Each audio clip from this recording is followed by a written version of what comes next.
lose a loved one, someone we appreciate and cherish so much, we immediately understand the need to surround ourselves with friends and seek support. And when we do that, sometimes something great and wonderful comes about as a result of that companionship. I think this project illustrates just such a miracle. It is built on the love and support of many people, hundreds of people who have come together to build this memorial, and we are so grateful. I just want to tell you that I understand that we took our time doing this project, and you were so all very patient and gracious. Thank you so much. But we did find a way, and we found a way because, quite honestly, we found all of you, and actually you found us. In the last year to year and a half, this project has picked up steam and become what it is today, and that is a viable project. Good morning. I'd like to introduce to you the survivors that have worked on this Memorial Monument Commission to start off. And if they please stand as I introduce them. Lynn Emmert, mother of Officer Scott Flahive, Grand Haven Department of Public Safety, end of watch, December 13th, 1994. Diane Philpott, spouse, Officer Jerry Philpott, Detroit Police Department, end of watch, May 25th, 1995. James Newick, represented here today by his wife Marilyn. They are the parents of Trooper Stephen Newick, Michigan State Police, end of watch, February 2nd, 1992. Mary Johnson, sister of Trooper Rick Johnson, Michigan State Police, end of watch, July 2003. Katie Sherwood, spouse, Deputy Kevin Sherwood, Clare County Sheriff's Office, end of watch, October 9th, 2003. Today is a monumental moment for all here in attendance, especially the survivors that are among us. I believe I can speak for all survivors when I say we all have that fateful end of watch day etched in our memories forever. The day when our loved one's life suddenly was taken while they were protecting and serving the citizens of the state of Michigan. That day also birthed a nightmare that haunted and continues to haunt many of us in our lives. Our only hope was that we would wake up from this life-altering nightmare and all would be peaceful again. How would we go forward with our life? How could we memorialize these men and women who paid the ultimate sacrifice?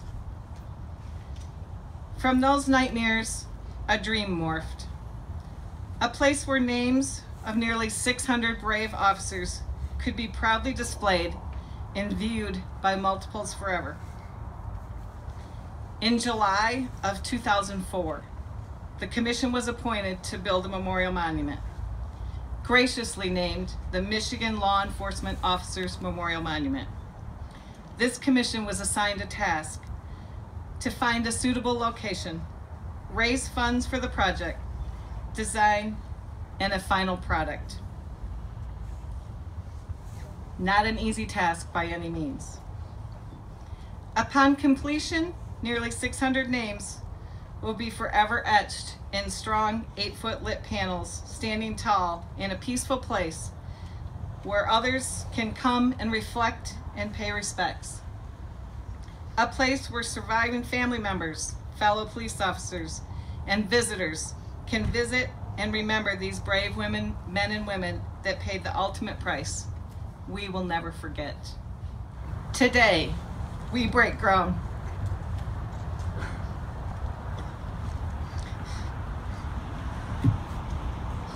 And we take one step closer to making that dream come true for all of us. Thank you. It's no coincidence, my friends, that this project picked up steam, turned a corner, and crossed the finish line during the tenure of Governor Rick Snyder. In so many ways, this project is yet another example of what he calls relentless positive action. Ladies and gentlemen, the governor of the great state of Michigan, Rick Snyder. Thank you. Today is a special day. This is actually a day I just wish we would have even made happen earlier, because this is critically important. Our law enforcement officers put their lives in jeopardy for us every single day. And so for all of you from law enforcement here, thank you on behalf of everyone in the state of Michigan. And not just for the law enforcement officers. Part of the idea of this memorial, in my view, is to have a place for the families and friends. And so for every family member here, thank you for your service and the sacrifices you've made. Because one of the amazing things is, if you think about the commission, many of these commission members, as you heard, have lost a loved one. They have a fallen hero. And so thank you to each and every one of you for your service and your diligence to get this memorial done, and for the other family members out there and the sacrifices you've made. It's something that I never fully appreciated. I mean, I've been a proud citizen of Michigan my life. So I've had interactions, always great positive interactions with law enforcement. But in this position, I actually had the opportunity, the honor, and unfortunately the terrible opportunity to actually go to where we've lost officers. And it's something that does need to be honored. People need to appreciate all the great work that you do. Everything from the simple thing of keeping us safe out on the roads and the traffic side of things, to seeing situations where we have massive manhunts, looking for people that have created violent acts in our state, to simply finding someone that's lost, helping that kayaker or someone that's lost their way. You're making our lives better. You're making a difference in the lives of citizens. And you've made a selection as a career to put yourself in harm's way to do that. So we need to say thank you. And hopefully you hear that more often than not. But I'm here today to reinforce that and to say we need to celebrate those and honor those who made the ultimate sacrifice. And that's why this monument is so important. I appreciate the diligence over the last decade or so working on this. This goes back to 2004, I believe. But it's time to get it done. I do want to thank all the private donors and the corporate partners that came to make contributions, because that shows the spirit and the desire to give back. But I want to thank my partners in the legislature and the lieutenant governor for all of us coming together to say, let's finish this project. Let's get it constructed. And let's create a place where family members can come back to remember their lost loved ones. We can support those family members as they go through that process. And we can honor all of law enforcement for the great service you give us. So thank you for the opportunity to actually be with you today. It's something that I thought was important. It's important to me to say thank you and for all the great work you do. So I'm looking forward to throwing some dirt today. But in particular, I'll no longer be governor, but hopefully coming back as a citizen to seeing this great monument, this memorial, by next summertime. So thanks for the partnership and hard work, and let's get going and build this. Thank you. As it turns out, relentless positive action is also relentless positive traction, which is the name of a 5K race originated by our Lieutenant Governor Brian Calley, the proceeds of which have been contributed to this project for several years. Ladies and gentlemen, it's my pleasure to introduce to you the Lieutenant Governor of the great state of Michigan, the Honorable Brian Calley.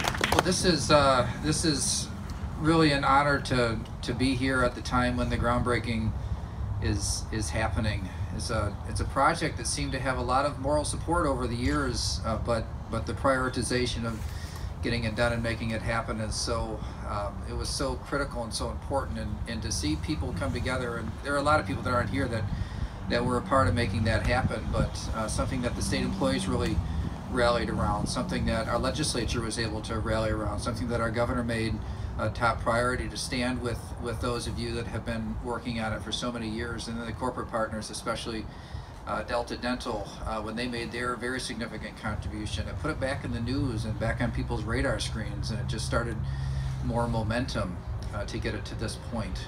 And it's so important, and I don't know why there isn't one already, and that's going to be rectified now. And it is my hope, however unrealistic that it is, that it'll be a static memorial that no other name is ever added to. But ultimately, as the years pass and the generations can see that when we drop our kids off to school and we go to work and we go to church and we are part of our communities and we're doing all the things that we do, that those things are only possible because there are those who are willing to stand between society and the dangers of society. It is my pleasure to introduce to you the Chief Operating Officer of Delta Dental of Michigan, Goran Jerkovic. Good morning. It's a distinct honor to be here today amongst so many great partners and supporters of this great event. This is a project which we at Delta Dental of Michigan felt compelled and called to support. We know officer fatalities affect all communities, large and small. And these uniformed men and women do all that is required to protect and preserve the peace in our great state, putting their lives on the line every day. The profession comes with hard work, little family time, and an extraordinary amount of courage and sacrifice. We owe it to the 600 Michigan law enforcement officers who have lost their lives while on duty and preserve their memory. It has been a long road to get to this point, but we are proud to be part of this long overdue memorial, and we are happy to make a contribution to get it to this point. We're looking forward to seeing this monument stand tall here in downtown Lansing for years to come. And we're humbled to honor those who have made the ultimate sacrifice for Michigan citizens. Oh, that's much better. No, actually, You know, everyone has to take a shovel and hold it up. okay. Hold it up? Yep, hold your shovel With dirt. like this, with dirt.